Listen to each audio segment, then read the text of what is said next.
5 years ago, you made less money than you do right now. Be honest, do you have more saved up today than you did back then? For most people, the answer is no, and that should scare you because it means something is quietly draining your money every single month, without you ever noticing it happen. It's not one big mistake. It's not a single bad purchase. It's something so small and so normal that almost nobody ever questions it. It's called lifestyle creep. And it is the single biggest reason why smart, hardworking people who earn good money still end up with nothing in the bank. In the next 20 minutes, I'm going to show you exactly how it happens, why your brain is practically designed to let it happen, and the simple rule that can stop it dead in its tracks, starting with your very next paycheck. Here's a pattern that plays out in almost every single career. You start your first job, money is tight, you're careful with every purchase. You cook at home, you share an apartment, you think twice before buying anything that isn't essential. Then you get a raise, or a promotion, or you switch to a better paying job, and almost immediately, your spending quietly rises to match it. The apartment gets a little bigger, the car gets a little nicer, the coffee gets a little more expensive, dinners out become more frequent, subscriptions pile up. None of these decisions feel reckless in the moment. Each one feels completely reasonable, even responsible. You worked hard, you earned this money, so why shouldn't you enjoy it? But here's the problem. While your income kept climbing, your savings rate stayed exactly the same, or sometimes even got worse. You're making more money than ever before, and somehow you still feel just as stretched as you did years ago. This isn't a coincidence, and it isn't bad luck. It has a name, and once you understand how it works, you'll start noticing it everywhere, in your own bank account, and in the spending habits of almost everyone around you. Lifestyle creep is the tendency for your spending to rise automatically alongside your income until your expenses quietly catch up to whatever you make, no matter how much that number grows.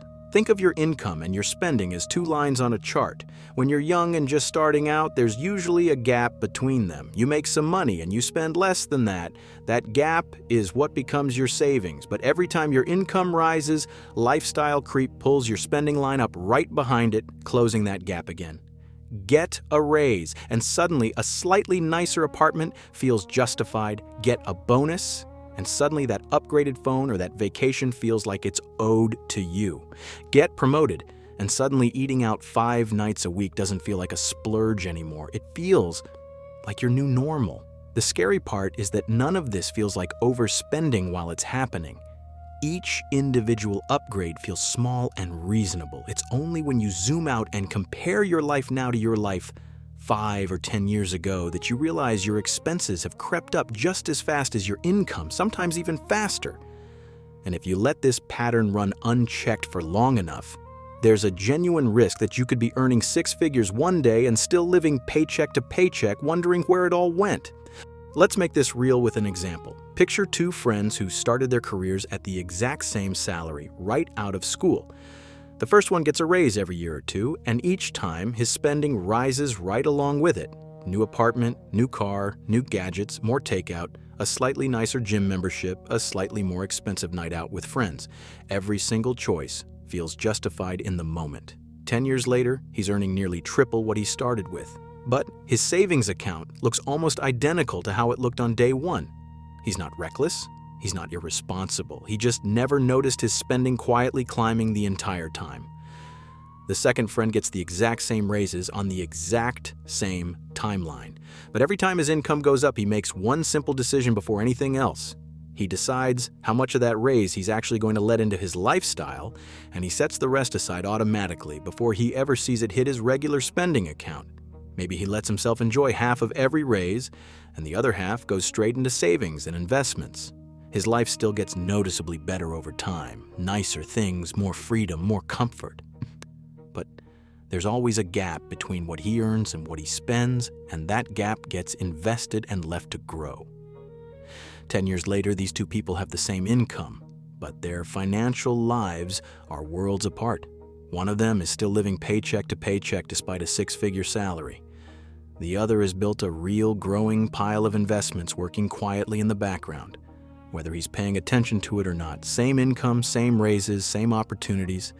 The only difference between them is one decision, repeated over and over again every single time their paycheck grew. So why does this happen to almost everyone, even smart, disciplined people? The answer comes down to how our brains are wired to think about comparison. Our brains don't judge our lifestyle against some fixed, objective standard. They judge it against whatever we're used to and whatever the people around us seem to have. Psychologists call this idea hedonic adaptation, the tendency for any upgrade in our circumstances to quickly become our new normal, at which point it stops feeling exciting and starts feeling like the bare minimum. The first time you eat at a nicer restaurant, it feels like a treat. Do it every week for 6 months and it stops feeling special. It just feels like how you eat now. Downgrading back to what you used to do would suddenly feel like a loss, even though it's the exact same experience that used to make you happy. On top of that, our brains are constantly comparing our lifestyle to the people around us, coworkers, friends, family, even strangers on social media. When people around you upgrade their lives, it quietly resets what feels normal for you too, even if nobody says a single word about it directly. None of this makes you weak-willed or bad with money. It just means your brain is doing exactly what it evolved to do: adapt quickly and compare constantly. The problem is that this instinct, left completely unchecked, is one of the most efficient wealth-destroying mechanisms that exists. Here's what makes lifestyle creep so dangerous. It's not just about the money you spend today. It's about the money that money could have become. Every dollar you let creep into your lifestyle instead of investing is a dollar that never gets the chance to compound. And compounding needs time more than it needs a huge amount of money. A modest amount invested consistently in your 20s and 30s has decades to grow. That exact same amount invested for the first time in your 50s has far less time to do the same work. This means the real cost of lifestyle creep isn't just what you spent on that upgraded apartment or that nicer car. It's the version of your future net worth that never got the chance to exist because that money was spent instead of invested at the exact moment in your life when time was most on your side. This is the part that should really change how you think about a raise. A raise doesn't just represent more money to spend right now, it represents an opportunity to widen the gap between your income and your spending at a stage in your life when that gap has the most time in the world to grow. Miss that opportunity year after year, and by the time you're finally ready to take saving seriously, you'll have far less runway left for that money to compound. The earlier you close that gap in the right direction, the more forgiving your future self will be for every mistake you make along the way. Here's something interesting. A lot of genuinely wealthy people, the ones who built their wealth rather than inherited it, don't actually live in a way that matches their bank balance. Many of them still drive an ordinary car, live in a reasonably modest home, and wear clothes that look nothing like what you'd expect from someone with their net worth. That's not an accident, and it's usually not about being cheap for the sake of it. It's because they treat the gap between income and spending as the actual asset, not the income itself. Income is just a number that flows through your life.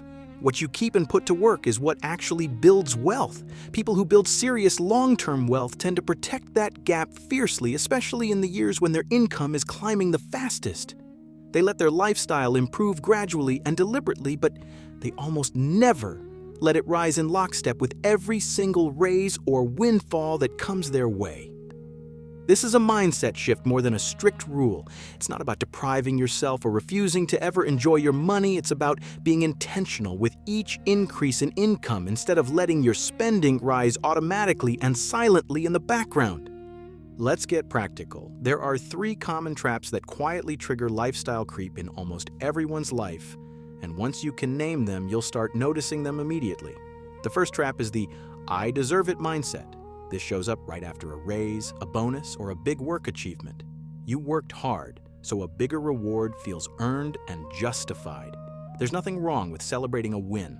The trap is when "I deserve it" quietly becomes the default reason for every single upgrade forever instead of an occasional treat you consciously choose. The second trap is social comparison. This is the pressure, often completely unspoken, to keep up with the lifestyle of your friends, coworkers, or family. Nobody has to say a single word for this pressure to work on you. Simply seeing people around you upgrade their homes, cars, or vacations quietly resets what feels normal. Even if their financial situation is completely different from yours, the third trap is what I'd call death by 1,000 small subscriptions and conveniences. This one is sneaky because no single purchase feels significant. A slightly more expensive coffee order, a few streaming subscriptions you barely use, food delivery instead of cooking a few times a week. None of these choices feel like they matter on their own, but added together, month after month, they can quietly consume a huge portion of every single raise you ever receive without you ever noticing the total. Naming these 3 traps doesn't mean you need to eliminate them completely. It means you get to notice them the moment they show up and consciously decide whether each one is really worth the money instead of letting them happen automatically in the background of your life. So how do you actually stop this from happening? The good news is that the fix is refreshingly simple, and it doesn't require you to become a spreadsheet-obsessed budgeting expert. Here's the rule. Every single time your income goes up, whether it's a raise, a bonus, a promotion, or a new higher-paying job, decide in advance how much of that increase you're going to invest before you ever let it touch your everyday spending. A common version of this is the 50-50 rule. Half of every raise goes straight into savings or investments automatically the moment it hits your account. The other half is yours to enjoy however you'd like, completely guilt-free. Your lifestyle still improves every single time your income rises, just not as fast as your income itself. The key word here is automatic. If saving the extra money depends on willpower and remembering to do it manually every single month, lifestyle creep will eventually win. Set up the transfer to happen automatically the same day your paycheck arrives, and you remove the decision entirely from your future, easily distracted self. Before you can apply any of this, you need one honest data point. Compare your spending today to your spending from a few years ago, side by side. Look specifically at the categories that have quietly grown the most: housing, food, subscriptions, small daily conveniences. You're not looking for guilt here. You're looking for awareness. The goal is simply to notice which parts of your lifestyle crept upward without a conscious decision behind them, so you can decide, on purpose this time, whether they're actually worth it going forward. One mistake people make once they learn about lifestyle creep is swinging too far in the other direction, cutting every single enjoyable expense overnight in a burst of motivation that rarely lasts. Extreme restriction usually backfires, leading to burnout and an eventual snapback to old habits, often worse than before it does. The goal was never to stop enjoying your money. It's to make sure your enjoyment and your future are both getting a fair share of every raise you earn, instead of one silently taking everything from the other. Here's the version of this story that almost nobody tells you. The people who avoid lifestyle creep don't necessarily live a smaller life. Many of them end up living a far bigger one, just on a longer timeline than everyone else.